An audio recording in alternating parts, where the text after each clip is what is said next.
Hallo, welkom hier net buite Lichtenburg. Ons kuier by Zoral Limousine saam met Derek. Ons gaan 'n bietjie gesels oor hulle aanbieding. En ja, hierdie jaar is ietsie anders. Hier's 'n paar groot verrassings, so maak seker jy luister uit. Derek het 'n bietjie uit die boks gedink. Derek, hoe gaan dit? Tinus, nee wat, dit gaan goed met my. Ek hoop dit gaan by jou ook goed. Dis lekker om jou hier te hê. Ja, heerlik om hier te kan wees. 'n baie interessante en moeilike jaar vir julle gewees. En vir meeste in die bedryf. Moes julle veiling kanselleer, moes hom aanskuif, moes aanpas wat se diereveiling toe kan kom. En op die einde van die dag het jy 'n paar groot skuwe gemaak. Maar voor ons al wegspring, kom ons besluit gou vir my die bulle wat jy daar aanbied. Hoe het jy op hulle besluit? Eerstens, kom ons begin daar. Ja, Tinus, ja, dankie. Ek dink Beckentlou het almal van ons geforseer om so 'n bietjie ander benadering tot beesboerdery te hê en ek dink vir ons as genetika produsente het dit ook geforseer om te sê, luister, wat het ons kliënte regtig nodig en hoe kan ons produksie aanpas om ook die breër kliënte kan diens binne in die uitdagings wat Beckentlou vir ons huidigelik in terme van produksie lewer.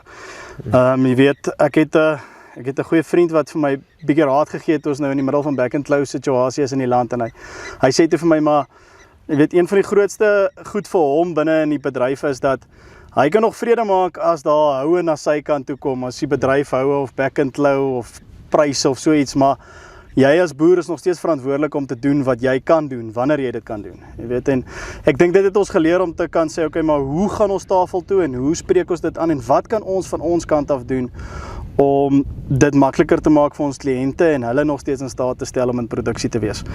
Jy weet, en toe het ons nou uit die Beckentlou piek seisoen uiteindelik geforseer gewees om ons veiling 6 maande later te hou, wat tipies binne in ons produksiestelsel bietjie 'n uitdagende tyd is. En ons moes nou 'n bietjie van die vroulike diere skuif en verander, bietjie wegbeweeg van ons tipiese 3-in-1 aanbiedings wat ons het en 'n baie sterker dragtige koei aanbieding en vers aanbieding tafel toe bring. En hierdie tyd is tradisioneel meer 'n bultyd eintlik binne in die land. Ons was altyd meer in 'n meer vroulike dier posisie geposisioneer tradisioneel binne in ons kudde. En ja, ons het ingespring en ons besluit, luister hier, ons bring die beste bulle tafel toe wat ons het en die beste vroulike verse wat ons kan bring tafel toe. En so ja, ons bring 30 sterk bulle veiling toe, waarvan 5 of 6 van ons beproefde kuddevaars is. Sê hierso is bulle wat vir hulle self al gewys het in die industrie en hier's 'n sterk span bulle wat ons dink 'n groot aanwins kan wees by kommersiële kudde, so ons sien baie uit om hierdie diere te kan aanbied. As ek so na jou luister aan die bullekant, ek gaan nou oor die stoetvaars gesels, maar dan klink dit vir my of jy hierdie jaar die kommersiële marke gedagte het meer as die stoetmark. Hoor ek jou reg? Ja, ek dink Tinus, om 'n dier te produseer wat na die stoetmark toe gaan, dink ek is 'n baie groot seën. Dis daai kersie bo op die roomys wat ons so delikaat eet. Op die einde van die dag is die kern van ons besigheid en dit was nog altyd gewees dat ons is daar om ons kommersiële kliënte diens. Daarom die sterk fokus op kommersiële bulle wat middle of the road bulle is, wat aangepas is binne in die ekstensiewe omstandighede vir Suid-Afrika. Jy weet, ons het nog altyd die lese gehad om te sê dat ek wil met my kommersiële kliënte so besigheid doen dat my kinders eendag met sy kinders kan besigheid doen. En dit kan ons net doen wanneer ons die regte bulle teen die regte prys en die regte kwaliteit daar vir hulle stel. Ek het na die vorige gehad, ons so 3 billetjies vinnig te kyk en ons is 'n bietjie meer, 5 dink ek. Maar daar's 3 wat ek gou 'n bietjie oor wil praat nou. Die een het daai regte bulhouding. As jy loop kan jy sien hy's wakker, sy kop beweeg. En alhoewel hy hom mak is, dat hy nie vir hom voorsê wat sy kant toe jy vir hom druk nie. Jy moet hom maar al stoot waar jy hom wil hê. Maar 'n bul wat julle is, en as jy 'n limousine-bul in 'n skouring sit, is hy die een wat vir jou gaan voorstaan, is dit nie? Ja, daar Engels het 'n term, sire appeal. Jy weet, die oomblik as daai bul in die kudde instap en jy kan dit sien en jy weet dis die bul waarmee jy wil werk, dan is dit definitief iets waaroor 'n mens kan trots wees. Ek dink Kunene waarna jy verwys, wat hierdie vreeslike sterk dominante bil is. Hy was deel van ons kudde vir die laaste 5 jaar en hy het 'n ankerrol vir ons gespeel. Hy kom uit ons Caprivi lyn uit wat 'n bekende lyn is wat geweldig gehard was, spesiaal in die en sy nageslag baie gehard was in die Kalahari en die Breër Kalahari en Bosveld areas. En ek dink Kunene bring vir ons dit tafel toe uit. So klein bietjie genetika aan sy ma se kant wat hom dalk so bietjie sterker leen tot interessante teelings wat dit kan maak. maar dominante bil wat vir ons definitief bring wat ons binne in die stoetbedryf wil hê. Die volgende bil waarna ek wil verwys is ene wat korter op die been is, early maturing. Die ene wat ek vir gesê het, weet as ek nou in die limousinemark was wat we gesê het, ons moet hulle so 'n bietjie vroeër ryp kry, ons hulle vroeër aan die gang kry. Bietjie dieper, bietjie langer, bietjie breër. Dan is hy nogal die ouetjie wat Theo sê, weet ek kan hierdie bil koop, dis klaar die tipe bil wat ek wil, Theo. Beroof in die pad, dit is dalk die pad dat die ouens moet stap vir die stoet ouens. Ja, ek dink Tanganyika is 'n bil wat vir ons van jongs af was dit ons keusebil binne in ons 2021 groep. Hy was eerste gereed gewees, hy het homself konstant gehandhaaf en hy was regtig 'n medium raambil. En ek dink binne in die limousinebedryf is die feit dat ons baie sterk in die medium raam rigting ingaan en die early maturing, easy fleshing tipe diere wat vir ons regtig konstant 'n bydrae kan lewer aan ons kommersiële kliënt, is dit net 'n bil wat 'n ankerrol vir ons gespeel het. Ek dink van al die bulle het hy waarskynlik die meeste dekwerk gekry en daar's nie baie mense wat hom of sy pa gesien het nie, want dis nie dat ons hulle weggesteek het, dis net hulle was altyd so besig om te dek, ons kon nie hulle regtig ooit vir die wêreld wys nie, want hulle was altyd besig om te werk. So ek dink dit is dis 'n bil wat vir my een van my gunstelinge is in die pakkie. Dan 'n bil wat regtig as ek vir hom so van agteraf kyk, as hy breed. Hy's dalk 'n bietjie hoër as wat is die groot naam? Kunene Tanganyika. Tanganyika is 'n bietjie groter, maar nie baie nie. Hy's nog steeds as jy hom so staan sal hy onder die skouer inkom.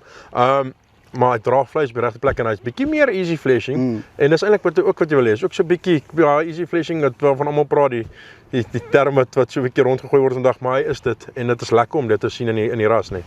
Ja, ek dink as jy 'n bil het en dis nou Imola die voorblad bil, hy was spesifieke bil wat op 2 jaar klaar ontwikkel was. Jy weet, hy het sy vlak van manlikheid en sy bespiering alles getoon op 2 jaar. En iets wat ek dink die ras in die verlede altyd mee gesukkel het was om daai diere te kry om as 2 jaar oue bulle markgereed te wees, nee. En hier begin ons al hoe meer sien dat hier is bulle wat op 2 jaar gereed is en hulle gaan in die bedryf en hulle bring hulle kant. So ek dink dis iets wat vir ons na in die hart lê om te kan sê, luister, maar hier is bulle wat dit doen. Vir stoetteelers om daai bulle te kan vat en daai genetika weer te kan afwentel na die kommersiële bedryf toe, ek dink dis iets wat definitief 'n lokpleiser moet wees en vir jou moet sê, luister, ek moet aandag gee hieraan. En vir ons is dit 'n voorreg, want dit beteken dat dis die tipe bil wat na 'n kommersiële bedryf toe kan gaan. Ja, wel ek dink hy kan maklik in 'n stoet ook aanpas. Maar dit sou ook afhang wat jy wil teel en waar jy wil gaan. So dit is maar daai goedjies wat jy wil saamvat. Dan verkoop jy, ek sê vir my gesê, jou 30 beste verse. Nou ek kom by baie veilings en ek kom by baie mense uit en almal sê vir my hierdie is regtig ons beste diere. Maar wat hulle bedoel by hulle beste diere is diere wat uit die top 50 of uit die top 20 uitkom. Maar daar is nog van die heel bestes bly heel moontlik agter op die plaas. Jy het my gesê, jy het klaar die nuwe volgende generasie wat opkom, so jy gaan hierdie generasie die top 30 net so aanbied. Ek kom amper vir as jy mal, maar wat is die rede agter dit? Man, Tinus, ja, soos ek sê, ons is eintlik geneig om bietjie meer vroulike diere in Februarie te kan uitsit en binne in ons produksiestelsel het ons nie tans 3-in-1s nie. Ons het 'n baie rigiede teelbeleid en produksiestelsel, so dis in dekseisoene en ons is net, weet ek, ons het om die tafel gesit en gesê, wat kan ons vir ons kliënte bied wat dit vir hom regtig die moeite werd maak om ten spyte van back and closure nog steeds te gaan investeer. En toe sê ons maar, luister hierso, in plaas daarvan dat ons net verkondig dat dit die beste is, kom ons haal die swakste verse uit en ons los letterlik net die 30 bestes. En daar was nogal 2 of 3 verse wat ek moeilik van afstand gedoen het. Maar jy's nie die enigste een wat daai kommentaar gelewer nie. Ek dink hier's 'n hele klompie van my mense rondom my wat ook dink dis verregaande, maar dis letterlik die boonste 30 verse wat ons op die veiling sit. En dis vir ons 'n ongelooflike voorreg. Ek dink jy kan vir jou pakkie verse kom uitsoek wat waarop jy 'n kudde op kan bou. En dis lekker om te weet dit is letterlik die beste 30 wat in ons 2024 teelgroep was. Nou ek die enigste foutjie gemaak is, jy moet net so 5 swakker as uitgehaal het, ons hulle nou afneem, dat die mense dan net die verskil kan sien, want ek sê vir jou, dis goeie rooiwyn drink, as jy te veel goeie rooiwyn drink, is die average wyn baie, dan raak jy palet raak bederf, en dis eintlik maar, wat 'n mens moet besef as jy met diere werk, jy oog raak vinnig bederf, as jy net so van veiling na veiling beweeg, maar soos hulle daar so sien, en jy kyk hulle van agteraf, dan sien jy hoe vol hulle is van agter, jy kan die vroulikheid van vooraf sien, en dit is lekker om dit te kan sien. Dan is daar nog 'n ding wat ek weet nie of die woord maller 'n woord is nie. Ja, meer verregaande is dalk 'n beter Afrikaans vir die Afrikaanse juffrous my tik. Dan het jy besluit jy gaan een lot uitsit. Wat daar nie 'n foto van gewees nie, daar gaan nie 'n nommer wees nie. Die ouens kan die lot koop en besluit wat se vroulike dier hulle op jou veiling wil hê. Gee ons 'n bietjie agtergrond, wat doen jy daar? Ja, so Tinus, die vraag kom eintlik, hoe kan ons kliënt diens? En hoe kry ons dit reg om regtig vir ons kliënt iets daar te stel wat niemand anders in die bedryf beskikbaar maak nie, want daar is 'n kliëntebasis wat spesifiek op soek is na iets en hulle kan nie noodwendig daai iets in die hande kry nie. Hy kan dit miskien nêrens op 'n veiling in die hande kry nie. En toe sê ons wel, ons gaan 'n lot uitsit, the pick of the herd. En as jy op die lot B en dit word op jou toegeslaan, dan kan jy letterlik na die veiling saam met my in die teeltrop ingaan en vir enige vroulike dier gaan uitsoek. So kan al daai goeters gaan download en kyk wat se 5 jaar oue koeie staan met 4 colors op hulle name. Jy kan gaan uitsoek. Jy kan gaan uitsoek net wat jy wil. Jy kan gaan krap in ons embryo koeie, jy kan gaan krap in ons top eyster teelers, jy kan gaan krap in daai diere wat soos wat jy sê wat die kampioene geteel het.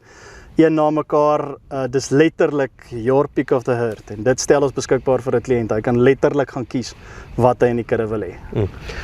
Dit is lekker dat mense innoveer, mense 'n bietjie anders dink oor veilings en 'n bietjie hulle kuddes oopmaak. Dink jy's 'n bietjie laf, maar sterkte en ek kan nie wag om te sien wat gebeur nie.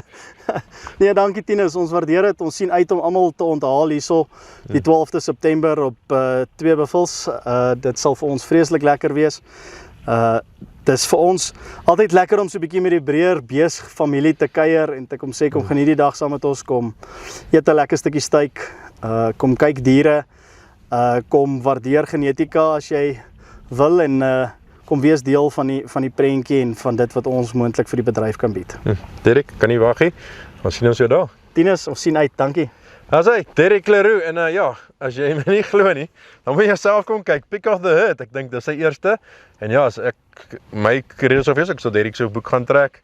En daai 5-6 jariges wat nou elke jaar kalf binne 370 dae. Gaan kyk hulle, gaan kies hulle en dan maak jy seker jy kry jouself by die veiling. Kommersiële manne, hierso gaan bulle wees, moenie mis nie. En ja, hulle begin regtig binne in die mark aanpas. Jy hoef nie terminaal te kruis nie. Jy kan nog vroulike diere terughou ook. Tot 'n volgende keer. Totsiens.